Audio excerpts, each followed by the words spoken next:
Hello everyone, সবাইকে কেমন আছো? আশা করছি সবাই খুব ভালো আছো। তো আজ আমি মডার্ন ড্রেসে আজকে রান্না করব। তো দেখো, আজকে আমি পরে নিয়েছি দারুণ একটা মডার্ন ড্রেস। কেমন লাগছে অবশ্যই কিন্তু কমেন্টসে জানিও। আর আজকের এই ড্রেসটা আমি 2 দিন আগে কিন্তু পারচেস করেছিলাম। ব্যাপক সুন্দর, আমার তো খুব ভালো লেগেছে। তোমাদের কেমন লেগেছে অবশ্যই জানিও। একদম শর্টস দেখো পুরোটাই, আর দেখতে কিন্তু অসম্ভব সুন্দর, আর একদম পুরোটাই মডার্ন। তো আজকে আমি করব মডার্ন ড্রেসে রান্না। তো চলো, আজকে আমি কী রান্না করবো তোমার সাথে শেয়ার করি। হ্যাঁ, ড্রেসটা কেমন লাগলো অবশ্যই কিন্তু কমেন্টসে জানিও। তো চলো, আজকের ওয়েদারটা সম্পূর্ণ আলাদা। আজকে কিন্তু একেবারে রোদ ওঠেনি, দেখো রোদটা একেবারে নেই বললেই চলে। আর ব্যাপক সুন্দর কিন্তু ওয়েদার আজকে। তো দেখো, হালকা হালকা রোদ দিচ্ছে, হালকা হালকা বাতাস দিচ্ছে। আর আজকে আমার ড্রেসটা ব্যাপক সুন্দর লেগেছে। তোমাদের কেমন লাগলো অবশ্যই জানিও। চলো রান্না করা যাক। আজকে পুরোটাই রান্না হয়ে গেছে, মোটামুটি কমপ্লিট। জাস্ট তোমাদের জন্য রান্না করব, যে রান্নাটা করব সেটা জাস্ট দেখাবো। আর সকাল থেকে কিন্তু মোটামুটি সব খাটাখাটনি কমপ্লিট করে এলাম রান্নাঘরে আজকে। চলো দেখে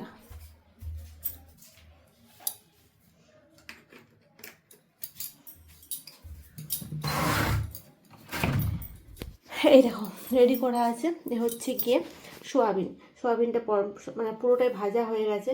এখানে দেখো আলুটা সেদ্ধ করা হয়ে গেছে, মশলা বাটা হয়ে গেছে। আর এখানে আছে কি হচ্ছে কি মাছ, এই দেখো। আর এখানে আছে কি টমেটো। তো আজকে রান্না করবো মাছের ঝোল করব, এই যে মশলা দিয়ে কমপ্লিট বাটা আছে আর আলু দিয়ে। আর রাতের জন্য সোয়াবিনের তরকারিটা করে রাখবো, কারণ হচ্ছে আমরা সবসময় না সময় পাই না, তার জন্য। হাতটা ধুয়ে আসে।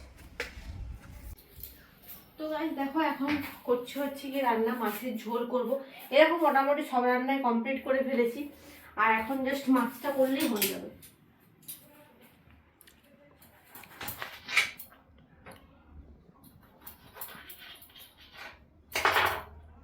দেখো, এখানে সোয়াবিনের তরকারিতে দেবো অর্ধেকটা টমেটো, আর এখানে মাছের ঝোলে দেবো অর্ধেকটা টমেটো, মানে একটা টমেটো দুভাগ করে নিলাম। আর এই দেখো মাছ, আজকে মাছের পিসটা দেখো তোমাদের দেখাই। হচ্ছে কি আজকে মাছের পিসের এই যে দেখো, এই কেমন হয়েছে জানিও। চল ঝটপট করে আগে মাছগুলো ভাজি।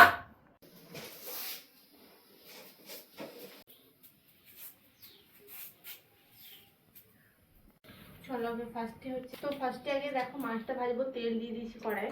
আর সোয়াবিনটা এই জন্য করে রাখলাম, যেহেতু মানে বলছিলাম সোয়াবিনটা এই জন্য করে রাখলাম, রাত্রেবেলা সময় হয় না খুব একটা বেশি, তো রুটি কটা করলেই হয়ে যাবে। তো এখন যখন দেখলাম যে মাছটা করছি, পেঁয়াজ রসুনের রান্নাবান্না করছি, এখন পেঁয়াজ বাটা রসুন বাটা সব হয়ে গেছে অলরেডি, তার জন্য ভাবলাম যে তাহলে ঠিকই আছে, তাহলে সোয়াবিনের তরকারি একটু করে রেখেছি রাতের জন্য। তো তার জন্য জাস্ট রাতের জন্য সোয়াবিনের তরকারিটা আমি করে নিচ্ছি এখন। চলো আগে ফার্স্টে মাছটা ভাজবো।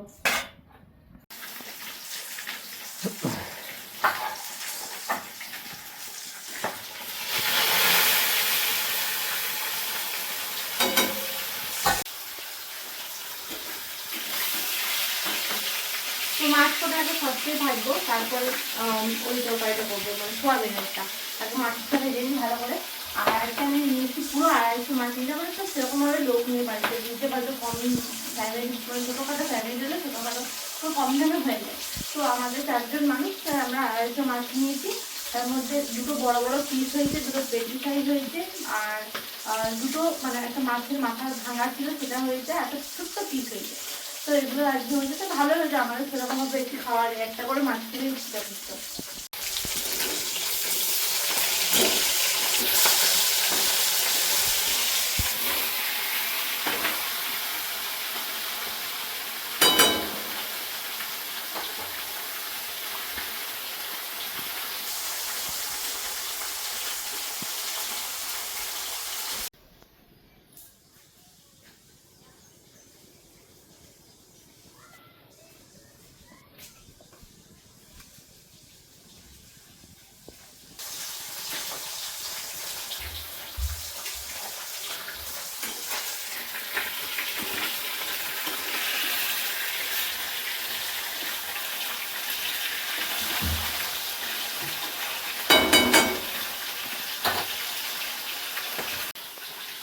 তো গায়ে আজকে প্রচণ্ড গরম করছে, ভাবলাম যে আজকে মাছ করবো না, কিন্তু দেখবে কালকে যেহেতু আমরা মাছ খাইনি, জল ভাবলাম আজকে মাছ খাই। কালকে সোমবারে কিন্তু আমার এগুলো খাই না, মানে মাছ বড় মানে কোনো খাই না, মানে মাছের জিনিস খাই না সোমবারে।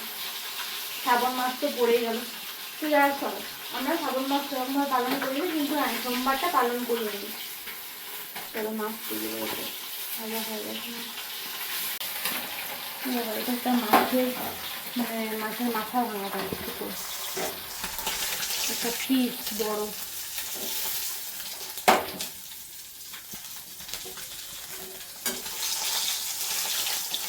একটা ছোট পিস।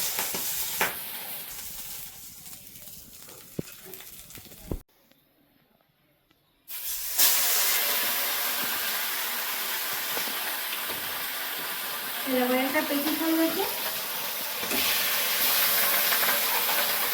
এই একটা পেটি খাল, এই একটা পেটি খাল, দুটো পেটি।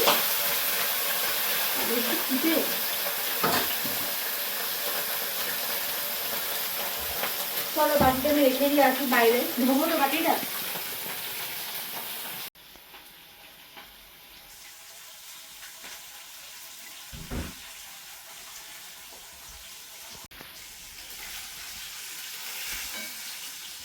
এদিকে রাতে সোয়াবিনটা আমি আগে করে নিচ্ছি, রাতে তো হবে না বলে আমি বললাম যে পেঁয়াজ রসুন না করা আছে এগুলো, লেট করলাম না, রাতের জন্য একবারে করে নিচ্ছি এরকম দুপুরে সোয়াবিনের তরকারি।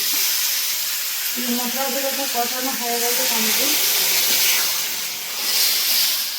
একবারে রেডি করে দিচ্ছি।